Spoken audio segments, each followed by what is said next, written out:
Go. So again, Daf Lamed Aleph Amid Aleph to Lamed Aleph Amid Bet. I'm reviewing it very quickly outside.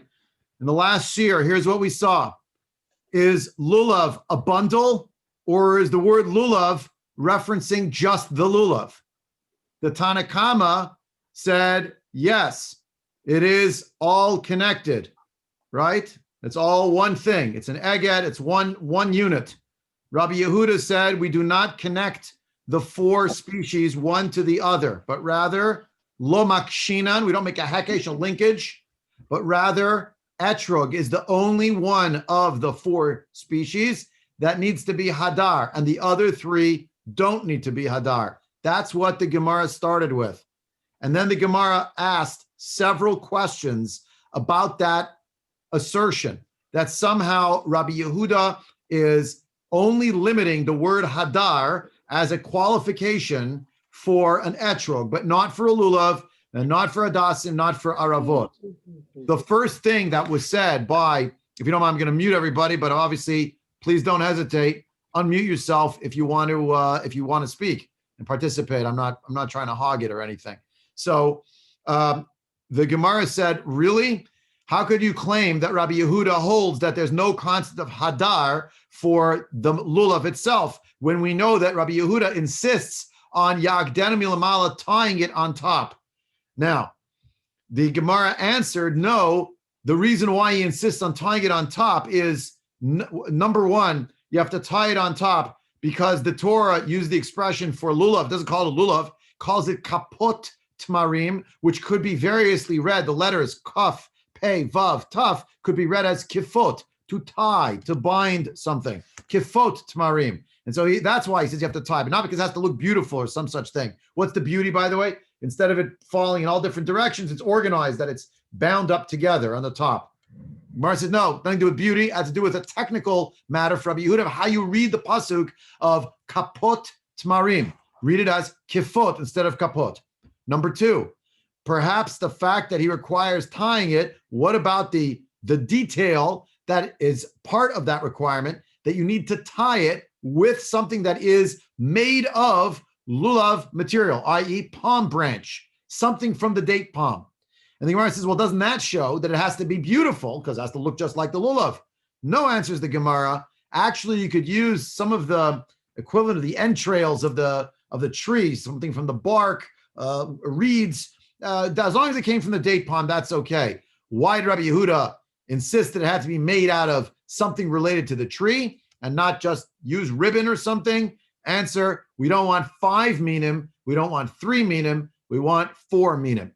Now, there's an off-ramp discussion here, which we're not getting into right now because it's going to come up again in the Gemara, and it's not our topic for tonight. Repeat, not our topic. I know Art sent me an excellent question, a practical question, which I deliberately did not address in my email response to him, because we have to see the sugya inside the sugya of what's called Baal Tosif, 5 chapters of in the Tefillin, Parshiot rather, instead of 4, is an abrogation of the law. It's at Baal Tosif. 5 species is an abrogation. You're violating the mitzvah of Baal Tosif. We're not going to treat that in depth tonight. I'm bookmarking that for a future installment. It's a big sugya, and we have to learn it because Torah and it's a very important sugya, I think, to understanding basics in how the halachic system functions. But it was brought up here just by the by, and Rashi mentions on this that anything that you tie it up with, if you see that the tying is part of the mitzvah for Rabbi Yehuda, and you'd be over on Baal Tosif if you used a 5th species. And he invokes Baal Tosif early on, even though the Gemara itself does not use the words Baal Tosif. Again, not our topic for tonight. I'm just at 30,000 feet. We're coasting across the surface of the Gemara so that we can get into tonight's sugya. Then the Gemara says, wait a minute, Rabbi Yehuda, does he even require hadar for etrog? Maybe it doesn't require hadar for etrog. Of course, our eyes went wide. How could he not require hadar for etrog? I mean, it says pre-eitz hadar. But the Gemara actually asks this as a question. Maybe he doesn't require hadar even for etrog. And the Gemara points out that makes 3 statements that follow on the heels of that question asked by the Gemara. It's a radical question, seemingly. And the 3 points that are made in the next piece, the Breita that follows it on Lamed still on 31a, is we need 4 and not 3 and not 5 species. That's statement 1. Statement 2, cannot be from some other min. You cannot use a quince. You cannot use some other fruit, a pomegranate, instead of an etrog. Number 3, the third statement, a list of 3, is that which is wilted is kosher. That which is yavesh, dried out, completely desiccated, is pasul. And Rabbi Yehuda says, even if it's totally yavesh, it's still kosher. The Gemara says, aha, look at that. Statement 1, statement 2, statement 3, statement 2 rather, was definitely about etrog. Statement 1, remember there are 3 things. So hold it in your mind at the same time. Number 1, there's a bright that says, number 1, 4 species, not 3, not 5. Number 2, the etrog and not some other species that looks like the etrog. Number 3, if it is wilted, it's still kosher. If it, or dried, and well, not dried, if it's wilted, let's say, it is still kosher. If it is dried out, it's pasul. Rabbi Yehuda says, if it is dried out, it's still kosher. So the Gemara says, if statement 2 is about the etrog, then statement 3 must have also been about the etrog. No, the Gemara says, statement 3 was a general statement about the lulav itself, and Rabbi Yehuda already holds that when it comes to lulav, you don't require hadar, only for etrog. So the Gemara, in other words, having asked the question, does Rabbi Yehuda really think that there's hadar and etrog? The answer so far is yes, he does. He thinks there's hadar and etrog. Once the Gemara had introduced, this is the associative way of the Gemara, these 3 little points that came from this Breita, again, has to be 4, not 3 or 5. Has to be from an etrog material and not a quince or pomegranate. Number 3, dry, desiccated, that discussion. So the Gemara now analyzed statements 1 and 2, and then 3, and it went through each of them in order, even though, generally speaking, the reason why I brought this topic up is to say, to answer the question, is it true that Rabbi Yehuda really holds that there is hadar in etrog? Answer, yeah, he does. Of course he does, because the Torah says so. But the Gemara goes into analyzing each of these 3 points. So number 1, pshita, isn't it obvious you need 4 and not 3 and not 5? So the Gemara says, well, I might have thought, I had the hypothesis that maybe once you say the lulav has to be bound up, meaning the lulav, the hadas and the rava, they're bound up, and you're holding the etrog in your other hand, so that's 4. So what if you want to take an apple also in your hand at the same time? No one's going to argue that an apple looks like any of the other species. Maybe you could do that because it's separate. It's not part of the eged itself. You just want to put it together with the 4 that you already have. Kamash Malan, therefore we learn here, no, 4 in your hand, not 3, 4 in your hand and not 5, just 4. Then the Gemara said, isn't it obvious when we said you need an etrog, that you need an etrog? That's the whole point of the halacha l'Moshe Sinai, generation to generation, where we learn about the concept of the idea that the etrog, we talked about this last time, that it's a halacha that comes to us, a perish mekubal, that comes all the way from Har Sinai, from Moshe Rabbeinu. This is how the etrog looks. We talked about the Rambam, Perish Mishnayot, etc. The Gemara asks, well, what about, here's the Hava Amina, maybe, hypothetically, you could do something that's in memory of the etrog. It's not the etrog, it's in memory of the etrog, a placeholder. And Kamash Malan, no way. How come? Ati lemisrach. You're going to come to teach people the wrong thing. And the whole idea of the etrog, it's a mitzvah in the Torah, but the whole concept of it is bound up intrinsically with a tradition from generation to generation. There aren't identifying marks that make it unique, except for the fact that your Zeta and your Baba had in their house an etrog, and their grandparents and grandparents all the way back, and don't try to put anything else in. And we talked about last time, you could call it slippery slope, you could call it the law of unintended consequences. Once you switch to something just as a temporary placeholder, you're going to ruin the Masorah. That's basically what the Gemara says. I skipped over, although the Gemara does mention in this context, this little vignette on the side with Rabbi Yehuda ben Betera, where the Chachamim basically are saying, no, Shad Hadchak is not a raya. That's another subtopic. Is Shad Hadchak, when you're doing something under extenuating emergency circumstances, is that a proof to anything? What exactly do they mean by that? Do they mean that you're not Mekayim the mitzvah as with this dried out version that was being used in the vignette that was on 31b at the top of the page, if you remember? right? The very thing with the Rabbi Yehuda and the Bnei Krachin, I mean, right? They were giving their grandchildren their same lulav, their dried out lulav, they're handing it off, and the Chachamim said, well, is that really a proof? Misham Raya, Ein Shadachak Raya. You can't learn that idea from it. That's a sidebar story. It was just sort of thrown in, which is its own sugya, not for today, but obviously it's sort of in the air as well. A lot of what's happened over the last now 10 months in shul and in halacha has been guided. One of the guiding principles of the major poskim that so many rabbanim are looking to is the notion of shadat chak.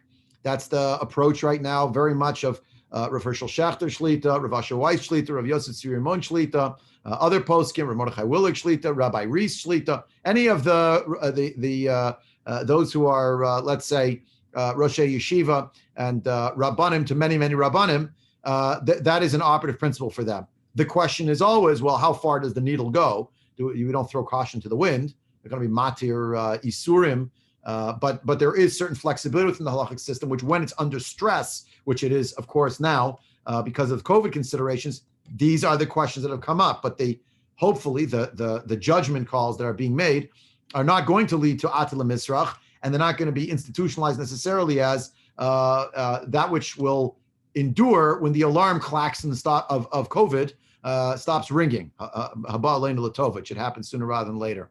We had one little piece of the Gemara left that we still had to look at inside. I'm withholding questions, if you don't mind, for the next 3 minutes. Let me just read through. We'll learn together some of the pshat of the Gemara. I'm on page 31b, Lamed Aleph Amud Bet. I'm going to read just a few more lines to finish up sort of this part of the sugya, which we didn't get to last time.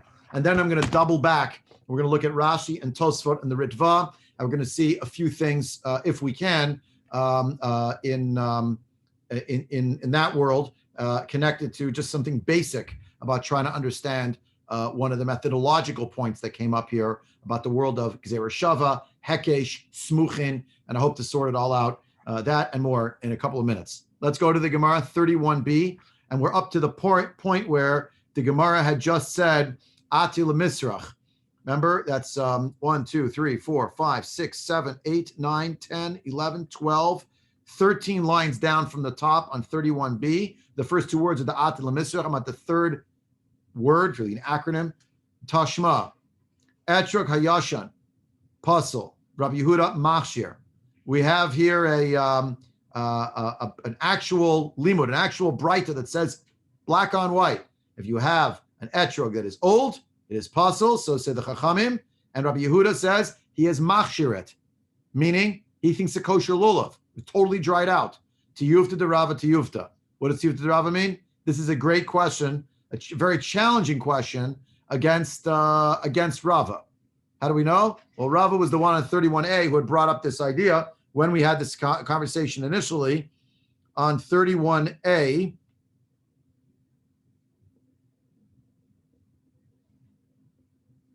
If you turn back to 31a, it's 1, 2, 3, 4, 5, 6, 7, 8, 9, 10 lines up on 31a. It had mentioned Rava. And they were trying to explain there about the idea that you need even a sieve and even the ikar de dikla would have been good enough. And then we answered, no, what's the ration of Rabbi Yehuda? It's just that lulav tzarich eget, etc. But the basic assumption was that according to Rabbi Yehuda, one does not require hadar for lulav, but probably you do need for etrog. It was questioning that as well. Here we have a proof right here where clearly, black on white, Rabbi Yehuda declares that he thinks that actually an etrog that is totally old, i.e. dried out, is still kosher. Which leaves us with a question. V'lo ba'i hadar? I mean, does he not require something that is itself hadar? Right? Remember, he has a little problem.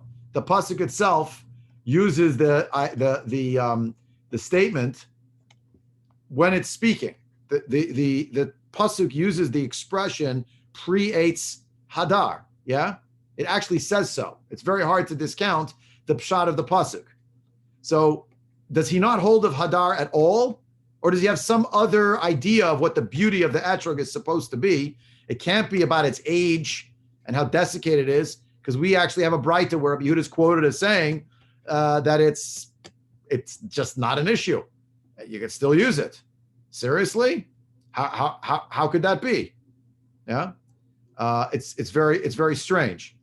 So the Gemara points out that we have another statement where elsewhere we have also in a Mishnah here. V'ha'anan Tanan, didn't we learn in a Mishnah where it actually says specifically something that tells us Hayarak Ikarti Rabbi Meir Machshir. If you had an etrog that it's green like a karti is a leek, right? It would be even more green than the green ones that come from people buy something as a green etrog. So Yarak Karti, Rabbi Meir thinks it's good. Rabbi Yehuda Posel, he thinks it's not good. So Lamishun Debai Hadar, isn't that because he thinks you have a requirement for Hadar in an etrog? Isn't that obvious? Lo, answers the Gemara. No, Mishum de lo Gemar Pira. The green ones, it means that they're not ripe enough. Therefore, they're possible for that reason. You need an actual fruit, not a fruit that's still maturing. Tashma, Shir etrog katan. What's the smallest size for an etrog? Rabbi Meir Omer ke'egoz, should be the size of a walnut. Rabbi Yehuda Omer ke'beitza, has to be the size at least of an egg. Lav mishum debai hadar, isn't that also because it has to be beautiful? You know the answer already. Lo mishum de lo gamar pira. It's not ripe enough. It's not because he needs hadar in the conventional description of it. Tashma, again another limud uvegadol kedei sheyachoz shnayim biyado achat. Excuse me. Di Rabbi Yehuda. Rabbi Yehuda holds you have to be able. How big can it be? What's the largest it could be? You have to be able to hold two of them, two etrogim, in one hand. That's what Rabbi Yehuda says. Rabbi Yossi Omer, afil echad b'shtei yadav. Even if you hold one etrog in two hands, and you're balancing it with the lulav, good enough. My taima, what's the rationale? Lav mishum debai hadar. Isn't that because Rabbi Yehuda says there's a certain standard of hadar, and if it's too large and oversized, it looks strange and mutant, and it's not good? Look, no, that's not correct. That's not what the issue is.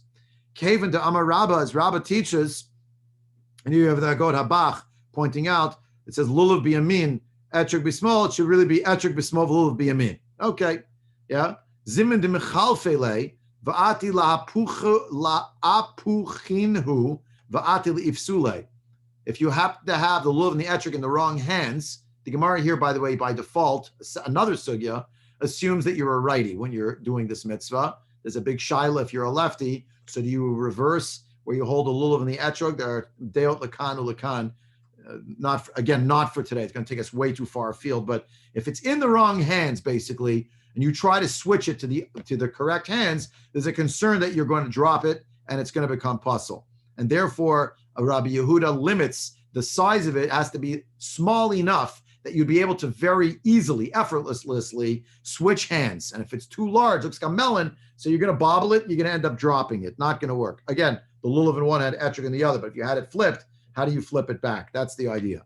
So ve'elul Rabbi Yehuda, haktiv hadar, the Gemara finally says, we probably should have learned this last week because it would fill out the picture of why there was even a hava mina. How could they have even said that he didn't say hadar means beauty? It says so in the pasuk. We were already saying this last time. The Ed pointed this out. Other people pointed this out in Shir last week.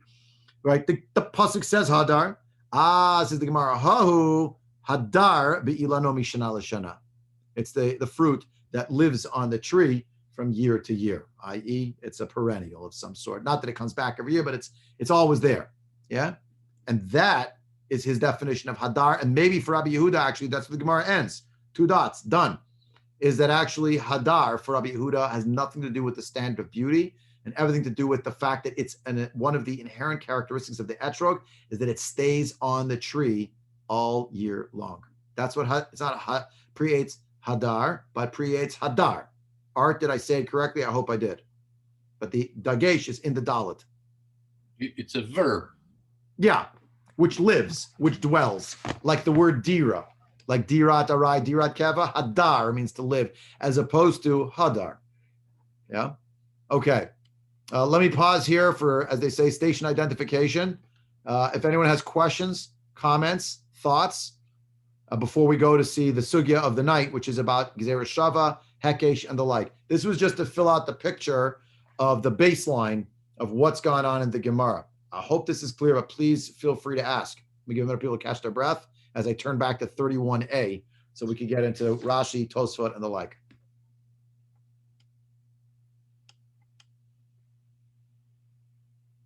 Well, I've left everyone speechless. Question. Yeah, please.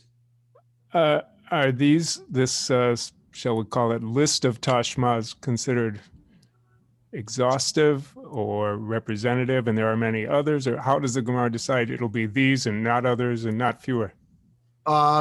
These seem to be, I'm going to go out on a limb because it speaks to my ignorance.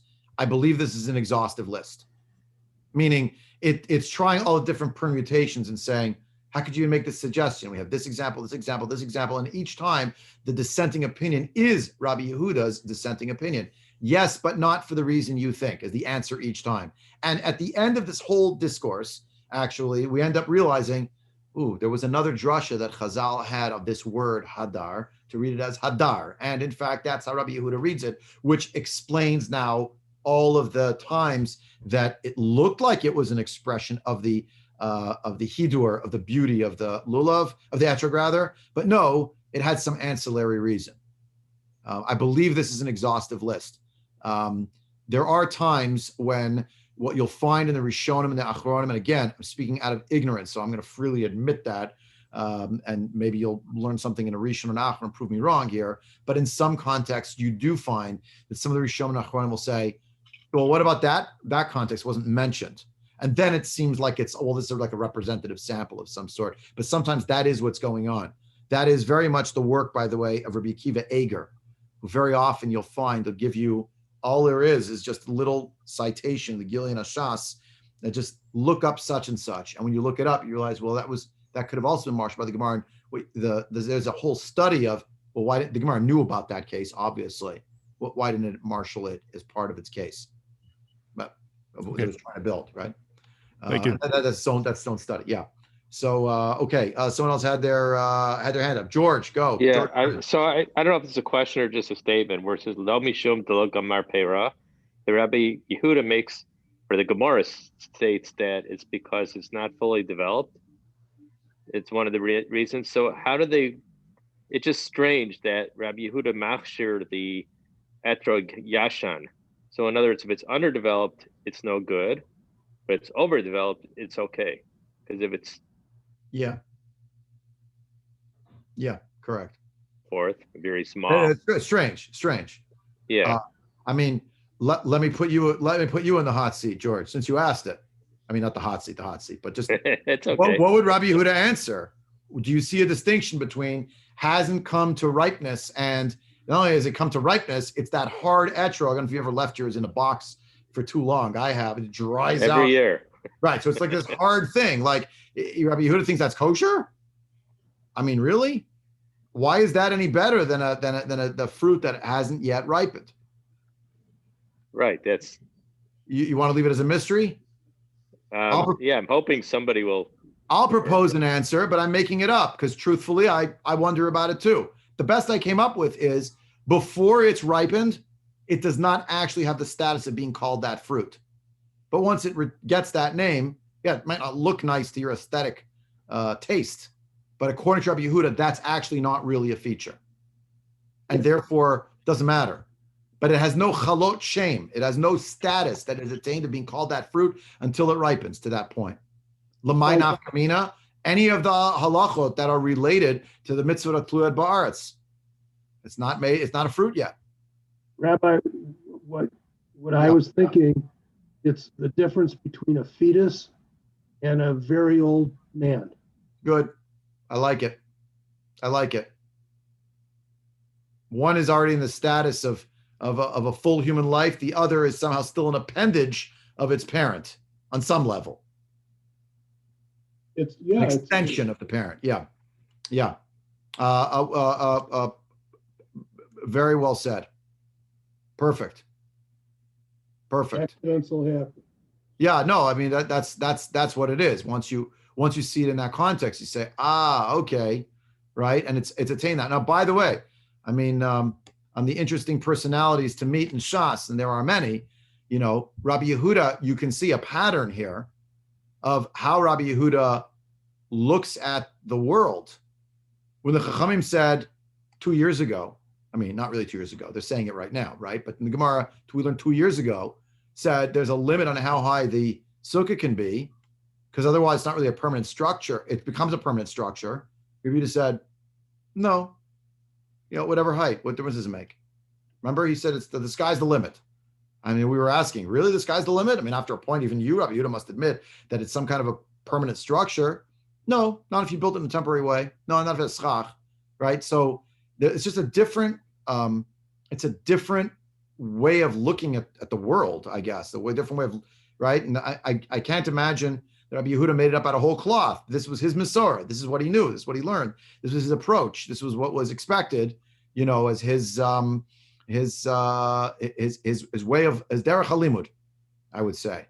And when you realize that, you say, oh, wow, well, once you put it that way, it does have a certain staying power. Let's put it that way. Certain staying power. Okay, anybody else? No, we good? All right, Chuck and George, you still have your hands raised, so it's throwing me off. It's just throwing me off. All right, whatever, fine. Sorry. No, it's okay. I don't know how to put it down, so we'll leave it up. I don't care. But if you have to ask anything else, you'll have to put on your screen or wave or something. Okay, look at 31a, and what starts off is just it's just sort of a technical matter. It was the first thing that we learned, but I'm now dialing back, and now we're going to go to like layer 2. This was all layer 1. Layer 2. Go back to page 31a. It's about 2/3 of the way down the page. The first word on the page is Demei, and then it's Tana Yavesh Pasel. That's how we started, right? So we had said Tana Yavesh Pasel, Rabbi Yehuda Machshir. So we had the statement in the Mishnah that a dried out lulav is pasel, and Rabbi Yehuda thinks it's kosher. And Amar Rava says the machloket is with regard to lulav. The Rabbanan Savri Makshinan lulav le'etrog. Ma'etrog by hadar, af lulav by hadar. I just remembered, I just realized I made a mistake, by the way, about 10 minutes ago. I showed you the wrong Rava. This was the Rava I meant to show you. Sorry. When I said before the question, knockdown question against Rava over here on page 31b. Remember, we came up with this question that couldn't be answered because it actually says that etrog that's dried out, even Rabbi Yehuda thinks it's kosher. Remember? So here Rava says that he thinks that when the pasuk uses the expression pre-Eitz Hadar, Rava says that really what's going on in that scenario is that actually, according to the Rabbanan hold that there is the word lulav refers to what there's a machloket about with the Rabbanan and Rabbi Yehuda. But when it comes to etrog, everyone agrees. It's only with regard to lulav that Rabbi Yehuda dissents. All right? So I'll read the Gemara again inside 31a. Tana, Yavesh Pasel, Rabbi Yehuda Machshir. The Chachamim say, dried out lulav, not kosher. Rabbi Yehuda says, it is kosher. Amar Rava Machloket belulav. The machloket is about the lulav, specifically just the stalk of the palm frond. The Rabbanan Savre Makshinan lulav le'etrog. The Rabbanan hold that the two things are interrelated. Ma'etrog by hadar, af lulav by hadar. If the etrog has a standard of hadar, so the lulav also has a standard of hadar. Rabbi Yehuda Savar lo makshinan lulav le'etrog. We do not connect lulav to etrog. Aval be'etrog divrei hakol hadar ba'ina. But for etrog, says Rava, everyone agrees that you have a standard of hadar. What we showed at the end of the Gemara is actually that's not true either. Because Rabbi Yehuda holds there's no standard for hadar, even for etrog, because he doesn't read hadar as beauty. He reads hadar as hadar, that lives, that dwells. Look at Rashi toward the bottom of the page. It's a Rashi, Dibur Hamatchil, Lo Makshinan. It's the third line of the wide lines of Rashi. Lo Makshinan. Lo Makshinan. So you can actually start even before. The third word there on the line is Ma etrog by hadar, just as etrog requires beauty. Kidichtiv be, because the Torah actually uses that language. Again, on the third line, on the widest lines of Rashi. Lo Makshinan means we don't connect. Lo hukshu lilmod zamizeh. We do not link to learn one from the other. V'lo nitan lidrosh me'atzmo. Hakol mikol yud gimel midot shator nidrashet behen ela kal v'chomer. Two pieces here from Rashi. Number one, there is no connection between the word pre-eitz hadar, and hadar modifies the fruit called the pre-eitz, and lulav, and that's number one. That's what he thinks Rabbi Yehuda mean, what the Gemara means for Rabbi Yehuda. And second, you're not allowed on your own to try to calculate or figure out using the Yud Gimel Midot Shetoni Drash Behen. Everyone hopefully said it this morning. Rabbi Yishmael Omer, number one, Migzera Shava. Number two, number one, Kal V'chomer. Number two, Migzera Shava, right? Number three, Binyan, and so on and so forth. 13 principles. They're called the 13 hermeneutic principles. The 13 interpretive principles. That's the hermeneutic principles, means how you read the Torah. So those 13 principles, Rabbi Yishmael didn't make them up. He just wrote them. Hillel has 7. Rabbi Yishmael has 13. And then you have, trying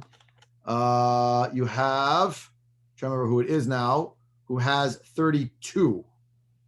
I'm trying to remember who has 32. I had taken it in one of my notes. Give me a sec. Rabbi Eliezer, Rabbi Yossi Haglili has 32 midot shechorni drashit bahan. So they're all different numbers, even of hermeneutic principles. Rashi here says, other than the first one, Kal V'chomer, the other 12, it's not up to us really to figure out.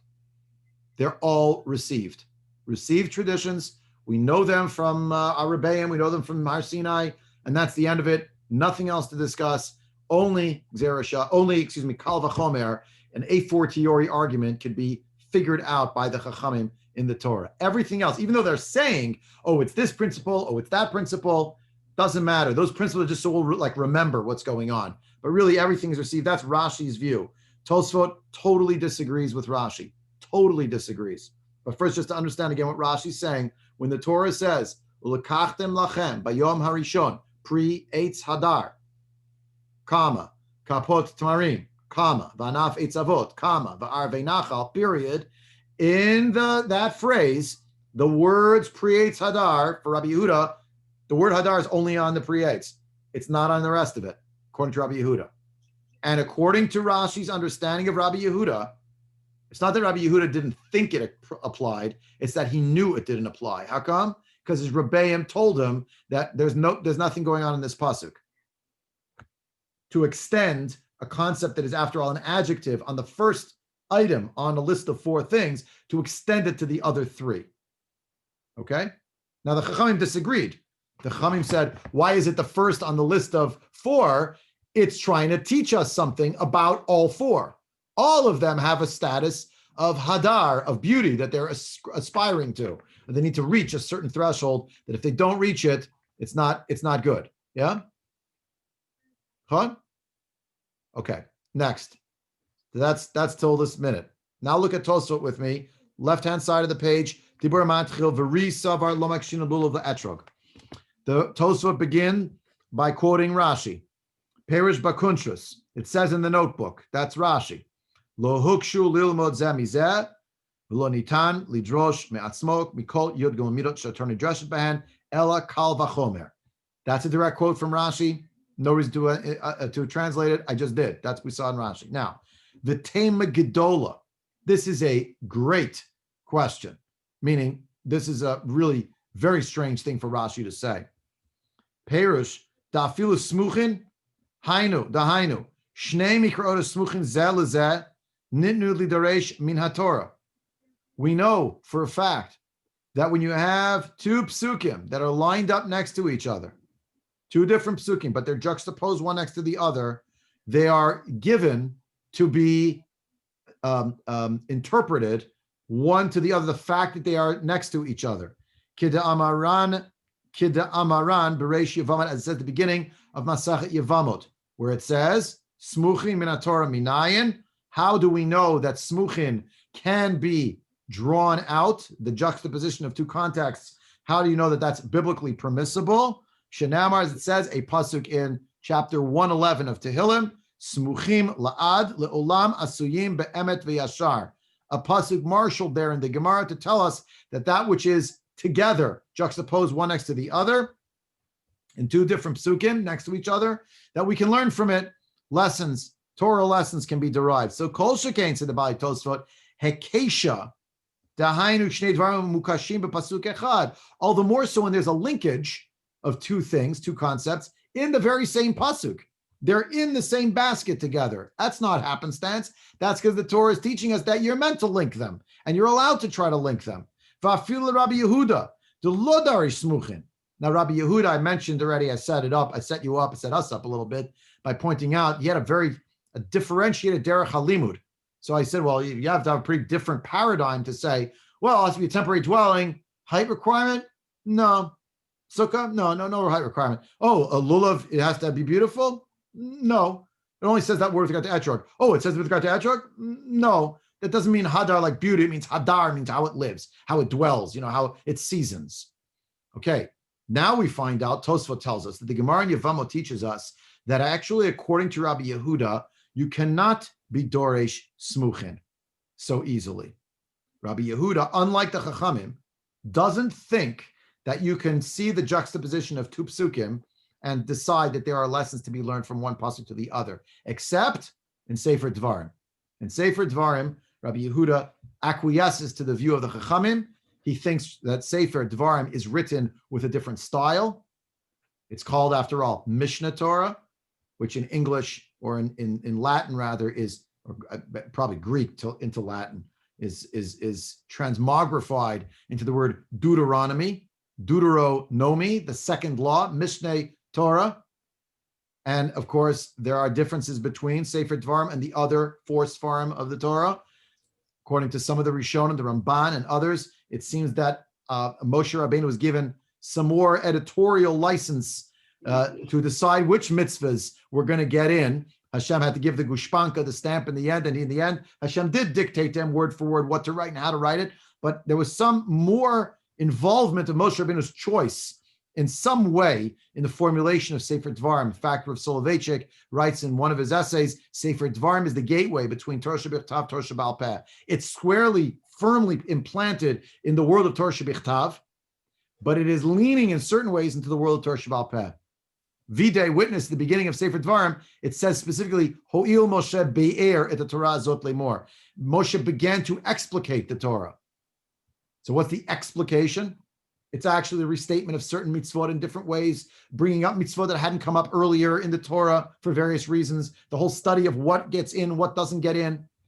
Rabbi Yehuda acquiesces to the Chachamim. He says, no, Sefer Dvarim was already written with the style, again, dictated by HaKadosh Baruch Hu, no different than the other four books. There's no less Kedusha to it, not Chalila, that we should be cast aspersions. But interpretively, there's more license given to Chachamim in that fifth Sefer of the Torah than the previous four. So the Gemara here, Tosafot rather, here points out, even though Rabbi Yehuda himself was much more skittish about the idea of smuchin in general, the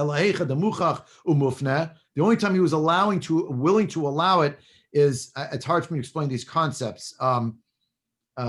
If there was something about the word in a pasuk which made it seem superfluous and also free, meaning it didn't already have some kind of interpretation associated with it. So superfluous in its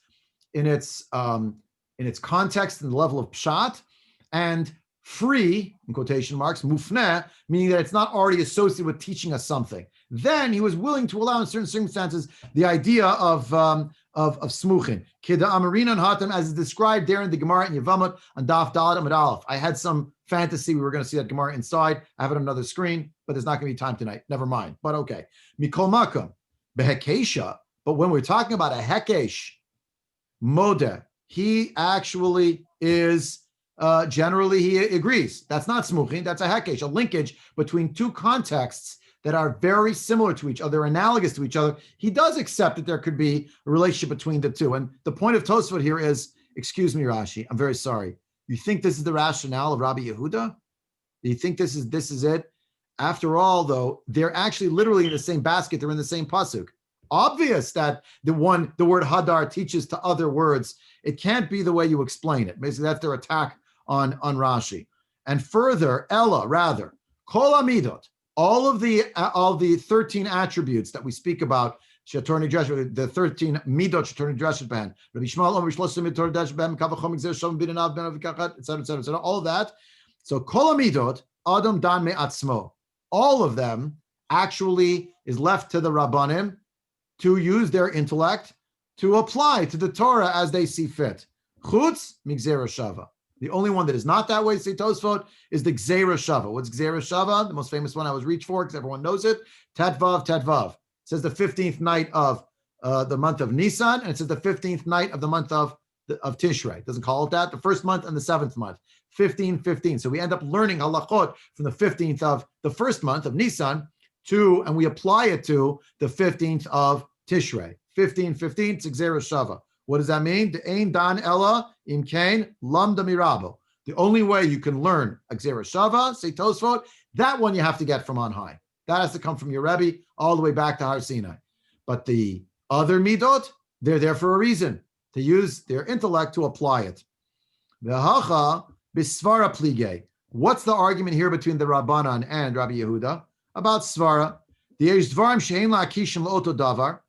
There are certain things that should not be connected, linked one to the other. V'shema kasavar lo shayach lashon hadar ela bepeirot.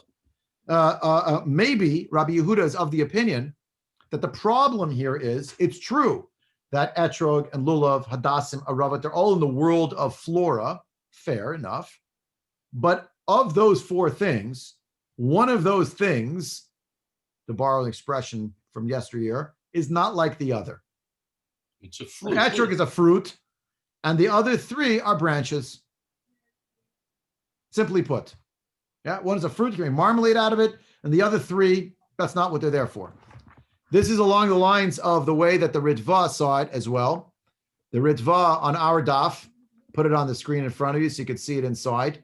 This is the Ritva Lamed Aleph Amud Bet, and never mind the pencil marks from years in yeshiva.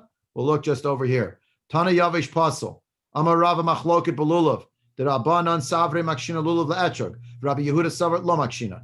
Perush explains the Ritva. Vafagav the Kulu Minin Gamre Me'adade, even though each of the Minin we learn one from the other. Yeah. Vahadar Akule Minin Ikal Midrashe, and the concept of Hadar, of the beauty of one species, is really, it's in the first number on the list to tell you that the other three also follow suit. Nonetheless, Kasava Rabbi Yehuda Dilo Shayach Hadar Ela Be'etrog. The only time, again, this is based on the Gemara supposition to this point, the only time we care about Hadar is only for the etrog. Why? Shehu Pri, it's a fruit. V'lo belulav, Shehu Min Ha'etzim, it's from a tree. V'chihechit lo shayach avot, ela bahadas, v'lo gamre sha'ar min minei. The same way that when we say avot, avot means covered. That only applies to hadas. Remember that when you have hadasim, one of the things we're looking for, there have to be three on every level of the branches, the three leaves have to be there, and they have to be overlapping, that they're covering the stem, basically. So also, the word avot only pertains to hadassim, it's unique to hadas. Therefore, by the same token, the word hadar, according to Rabbi Yehuda, only applies to the etrog because it is a fruit, but not a lulav, because a lulav is from the eitzim. It's a kind of a tree. And that's not the same thing. Yeah? Everybody with me? Okay, so a few minutes left. I wanted to just explore this idea a little bit more to try to understand what is the difference. We have here Gzera Shava, and we have here the word Hekesh, and the notion of Smuchin. So it's instructive to try to understand what these are because they come up fairly frequently from a methodological perspective on a lot of pages of Shas. So again, according to Rashi, maximalist view of the tradition that's being handed from one generation to the next, pretty much everything on the list from Rabbi Yishmael, it's just telling you what the mechanisms are, but they're not really tools we're meant to use, except for one thing, Kal V'chomer. According to Tosafot, 12 out of the 13 are all for us to use and employ. I don't mean you and me, yeah? I mean the Chachamim of the Gemara. We're not up to a level where Bisman hazeh, when we're living the era of the end of the Achronim be'ikvat to the Mashiach, that I'm not. Maybe there's someone out there somewhere in the world that a Madregi can still use these hermeneutic principles to figure out new halachas. I'm not going there. But according to Tosafot, only one line is actually just a received tradition. That's Gzeira Shava. Now, everybody agrees to this idea, except we won't get there tonight because I want to show you something else a little bit easier on the eyes, but I'll just let you know about it. Maybe we'll see it inside next time. The Rambam in the Sefer HaMitzvot in Shoresh Bet, based on the understanding of one of the commentators on the Rambam, the Rambam, sorry, back up. In addition to the Rambam writing his very famous Mishnah Torah, which he called the Mishnah Torah because it was also a restatement of Torah, aka the Yad HaChazakah. He also wrote, of course, the Moreh Nevuchim, the philosophical work. He wrote many important letters, the more like treatises, the Igeret Teiman and others that he penned over his lifetime. Obviously, he wrote Sheilot and Shuvot. And when he was a young man, he wrote two things. He wrote the Perush HaMishnayot, which he finished by the time he was 30, which is still staggering to consider. He went through all of Shas. He wrote a Perush on all the Mishnayot. And he also then, as a precursor to writing his Mishnah Torah's magnum opus, what did he write? The Sefer HaMitzvot. 248 positive mitzvahs, 365 prohibitions. At the front of that book, the preamble is the keys to the castle. 14 principles, 14 roots, he calls them, 14 shorashim, that outline what were his guiding principles to figure out what makes the list and what doesn't. How do you know what's really a mitzvah d'oraita? It's in the Torah, and what's kind of teased out using certain principles, right? So in his shorashim, shoresh bet, based on understanding the Kinat Sofrim, he seems to say, and I'll leave it to you, and hopefully we'll get to it next time, he basically seems to be saying that even Gzeira Shava could be derived, but it can only be derived by the Beit Din Hagadol in Yerushalayim. It's not for even just the Chachamim of the Mishnah who are sitting around with the Sfarim trying to figure it out. It really does need to be exclusively by the Sanhedrin Hagadol. And even though, again, the general understanding seems to be from Rashi, right, and even from Tosafot, Gzeira Shava is Mirabo all the way back to Moshe Rabbeinu. We actually had this Rashi in Sukka on Yud Aleph already says this. Yud Aleph Amud Bet mentions this. And we have Psachim, those who are learning the Daf, and Psachim is going to come up shortly in the 60s. There's a Rashi there also. The Gemara pretty much says it, but the Rashi there also. But the Rambam had another idea. He thought it had to be accepted from the Beit Din Hagadol, and that actually the Beit Din Hagadol could figure it out, that they were allowed to do that. So was, I guess, not uncharacteristic for the Rambam. To the Rambam, even this key called Gzeira Shava, even this one is not entirely just things that come from Har Sinai. Even that one is one of the Midot Shator Nidrashet Ba'en. But for that, he does seem to be saying you need the highest level of authority of a consensus, or at least a majority rule of 71 of the Sanhedrin, within the 71 of the Sanhedrin Hagadol, Yerushalayim. Okay? He seems to be, by the way, a Dat Yachid.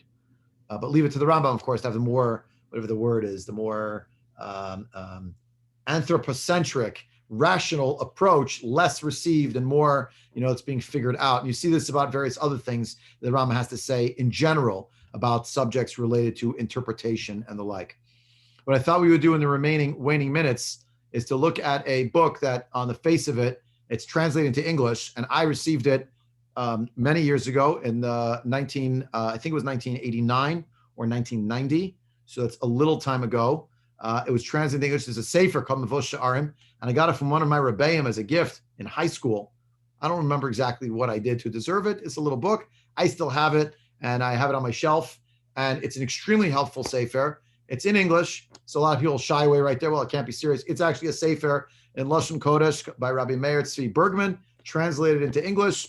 So to save time, here's the English edition. We should just understand in the context of Gzeira Shava, I skipped the part in Gzeira Shava because we talked just now about it.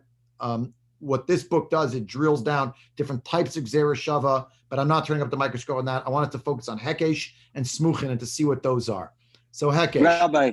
Yeah, please go ahead. Question. No, I may be totally wrong, but I remember learning once That another place where they discuss a hekesh is in Kedushin as it relates to, marriage and divorce, that the Gemara comes up and discusses the whole concept of a hekesh in addition to the Gemara Yes, it does. Sukka.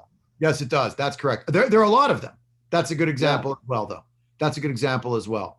Not the words kicha mistei Ephron regarding Kiddushin, that's their shava, but the concept of the hekesh between marriage and divorce would be a great example. By the way, they're in that mention is actually in Sefer Dvarim, and everybody agrees about being Dor Smuchim. You'll see it inside now. And this is just good for values clarification. I apologize, those of you who like something that's more rigorous textually, but let's just learn it through. It just makes it so clear. So two subjects that are juxtaposed in one scriptural verse are compared to each other in the manner of Gzera Shava. This rule of exegesis is termed Hekesh, analogy. Rabbi Shmuel did not mention his list of 13 rules since he regarded the Hekesh as the equivalent of an explicitly written teaching. So on a certain level, it's at an even higher stature. An example of the Hekesh is found in Kiddushin. Showing. The Gemara states that just as a woman can be acquired for Kiddushin, the first stage of marriage, with money, she can also be acquired as a bondwoman, as an Amma, with money. Through a Hekesh, we may derive that a Jewish bondman can also be acquired with money. The Torah says, if your brother shall be sold to you, the Jew or the Jewess, so the Jewish bondman is compared to the Jewish bondwoman. Just as the latter is acquired with money, so too is the former. This is an example. Now, a Hekesh, according to the Mavot Sharim, cannot be refuted since it is like an expressly written teaching. In this respect, the Hekesh resembles Gzera Shava that is free on both sides. I can't explain that to you now. The free on both sides, free on one side, mufna, and how much mufna, whatever. There's no partial Hekesh, there's no partial Gzera Shava. That means once you build the bridge, everything goes across it. Whenever one subject can be analogized through a Hekesh to either of two other subjects, one of which is more lenient and the other more stringent, the Hekesh is made to the more stringent subject. According to Rabbeinu Tam, this rule, when applied to monetary matters, obligates the person in question to pay. Sometimes the conjunctive letter vav, meaning and, will connect two adjoining subjects so that one can be deduced from the other. This vav hamosif, the vav which adds on, is included in the category of Hekesh. So in other words, according to this sefer at least, Hekesh is itself a very powerful hermeneutic tool. It's not even listed by Rabbi Yishmael. I believe it, by the way, is on the list of Rabbi Eliezer, Rabbi Yossi Aglili, if I'm not mistaken. And the idea is that it's linking the analogy between two contexts. Smuchin, a little bit different. This has to do with placement. Two consecutive verses may become a source for interpretation. This rule, which resembles the Hekesh, is supported by the verse we learned this already inside, from Yevamot, quoted in Tosafot. They are smuchim, steadfast forever for eternity, accomplished in truth and fairness. This rule is also not included in Rabbi Shmuel's list. An example of this principle is given in Yevamot. If a Yavama falls for Yibum to a Yavam who is afflicted with boils, she is not muzzled. You do not silence her protest against marrying him. Do not force her to do so. Rather, we force the Yavam to allow her to perform chalitza. This is derived from the juxtaposition of the psukim. You shall not muzzle the ox when it treads out the grain, and when brothers dwell together, the portion regarding Yibum. Okay? Again, Sefer Dvarim, particularly, where we spend so much time scratching our heads wondering, what did that pasuk have to do with the next pasuk? The point of smuchim is to say, it wasn't happenstance that Moshe Rabbeinu organized these psukim next to each other. It's not a hodgepodge cholent. Davka, there's what we're meant to learn from one context to the other. Rabbi Yehuda employs the rule of smuchim only when the deduction is obvious, because one of the two psukim is blatantly out of place, or when one of them is superfluous, thereby suggesting a deduction. The statement of the Gemara that Rabbi Yehuda interprets smuchim in the Mishnah Torah does not mean that he refrains from interpreting them elsewhere in the Torah, but that only in Devarim were the Chachamim certain that all the verses of all smuchim were either obvious or superfluous, as opposed to elsewhere, where he's a much higher threshold, where he says he is generally not Dori Smuchim. That's what we saw in Tosafot, Muchach or Mufne. Either the whole pasuk, what's it doing here, or the word itself has nothing that it is attached to in terms of teaching any lessons. It's extraneous, it's superfluous, the word used here. Yeah? So, however, Rabbi Tzalel Ranchberg, quoting Ravan, maintains that Rabbi Yehuda interpreted smuchim only in Dvarim, and he didn't hold of the idea of Muchach and Mufne. This is because the other four books of the Chumash, were dictated by the Almighty, and were not. What? העניינים. לא נורא, לא נורא, מה העניינים? Hello? I'm losing it. כן, כן. I want to unmute it. Okay. Sorry about that. Let me just mute again. Let's go back and finish. Take two. Sorry. This is because the other 4 books of the Chumash were dictated by the Almighty, were not recorded in a particular order. Whereas Moshe arranged the sections of Dvarim in a certain sequence for the purpose of interpreting them. And then we have here the main example of Smuchim. It's a great example. It's the example from Yevamot, actually. Does it say it's from Yevamot? This is the one from Daled Amud Aleph. Oh, the Gemara Ibid. Ibid is from 4a. It gives an example of Smuchim in which one of the psukim is out of place and the other is superfluous. The Torah says, should not wear shatnez, mixture of wool and linen. Following that, it says, you shall make twisted cords, tzitzit, for yourself. Dilim, taseh, lecha. Applying the rule of Smuchim. The Talmud derives the prohibition of shatnez does not apply in the cases of the 4-cornered garment to which tzitzit must be attached. This instance of Smuchim is both out of place and superfluous. It is out of place because the pasuk, you shall make twisted cords, should have been included in the passage concerning tzitzit back in the book of Dvarim. It's superfluous because the Torah already prohibited shatnez in the verse previously in Sefer Vayikra, you shall not drape over yourself a garment of 2 kinds of material mixed together.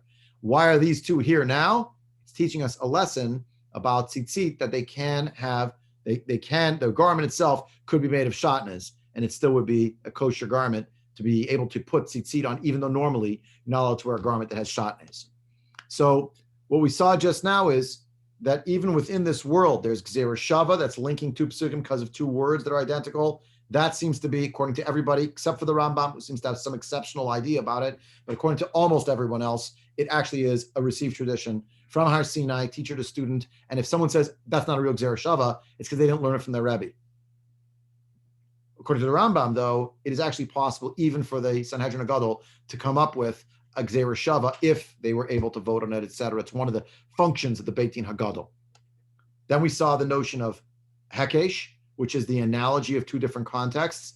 Again, a Hekesh which can have a very large, wide-ranging sweep of what it augurs in terms of the 2 different contexts. Here, you'll note that the expression used by the Gemara is that Rabbi Yossi, according to Rava, de lo Makshinan, he does not make a Hekesh, he doesn't draw a linkage. And the reason why this is so strange, if that's really, according to Rashi's interpretation, is because, well, the truth is, the reality of what he understood, Rabbi Yehuda, from his Rebbeim, is there's no learned Hekesh, because according to Rashi, nothing is teased out by your intellect except for Kal V'chomer. Everything else is received. Tosafot would say, really? That's totally not correct. And not only is it not correct, but a Hekesh in the same pasuk, they're literally living in the same pasuk. They're right next to each other. Ein lecha Hekesh gedola mizu. There's nothing greater than that. But the answer in the end, maybe the distinction is that according to Rabbi Yehuda, what blocks this possibility is that, yes, there's a Hekesh, they're all connected. Lulav, Etrog, Hadassah, Ravot, you need all 4, and you learn halachas about them that are constant for all, but not Hadar, because that's an adjective that only applies to fruits and certainly doesn't apply to branches. That's so how they got out of it. And then we saw the idea of Smuchin that was mentioned here by the by, when you have 2 psukim next to each other that have some kind of relationship, that one can be juxtaposed next to the other as a means of interpretation that even Rabbi Yehuda, in certain contexts, would acquiesce to the view of the Chachamim that Smuchin actually is something that works or that happens on occasion. So tonight, I hope we learned some things together, not only filling out the pieces of the Gemara, realizing that Rabbi Yehuda really has a really different derech halimud in a certain way in terms of his shitot, his approaches, whether it's Sukka, whether it's now Lulav, Etrog even, according to the way the Gemara ends. And then we dialed back to see the idea which applies to our understanding of so much of the interpretive dimension of Torah. According to the Bali Tosafot, only Gzeira Shava. According to Rashi, everything other than Kal V'chomer is, according to Tosafot, you can use the interpretive principles that does involve intellectual interpretive gesture, not Gzeira Shava. According to Rashi, everything is just received tradition. Nothing is an intellectual gesture except for recollection, reconstruction, and transmission, except for Kal V'chomer. That's the only one. According to the Rambam, which we didn't see inside, it's even more expansive than that. Even Gzeira Shava might be part of an interpretive gesture. Then we saw Hekesh and Smuchim, and that's all we got time for tonight. Questions or comments before we say goodbye? Rabbi, I just have a comment. The Yeah, truck please. actually follows Rabbi Yehuda very nicely. If you look at the Pri and Eitz, Pri is a Kadma, Eitz a Mapach, and Hadar is a Pashta. And the Kadma and Mapach are Mishares trups. The Hadar is a Mafsik, so it stops and it's like a pause. Then you bring in the Kapot Tamarim. So Nice. Pri, Eitz, Hadar all together, those three words. Oh, beautiful. Beautiful. Thank you. See that another layer of meaning, the trup itself helping to understand the groupings of the words. Great point. Thank you. Next week, God willing, maybe we should see the Sefer Mitzvot Shorish Sheni just to see that part inside, so you understand a little better what I'm driving at. But also, what we'll try to start off next week getting into is the beginnings of the sugya of Baal Tosif, which here we're dropping anchor for Baal Tosif. Won't be 5 months of Baal Tosif, but a few weeks just to understand week over week, what is this concept? This is one of its headquarters in Shas as a concept, and we'll see some of its application to some of the ways that we do mitzvot and some of the ways we're trying to avoid going over the line with it. And then I'll get to Art's question about people who want to put other objects as the tie, other objects next to the lulav of the etrog that are not related to anything in the world of flora. You put your cell phone in there. Is that Baal Tosif? What does it mean when we say kind of 5 minim? What is the definition of a min? And how do you get to Baal Tosif? Okay. Ad Khan for tonight. Thanks for joining.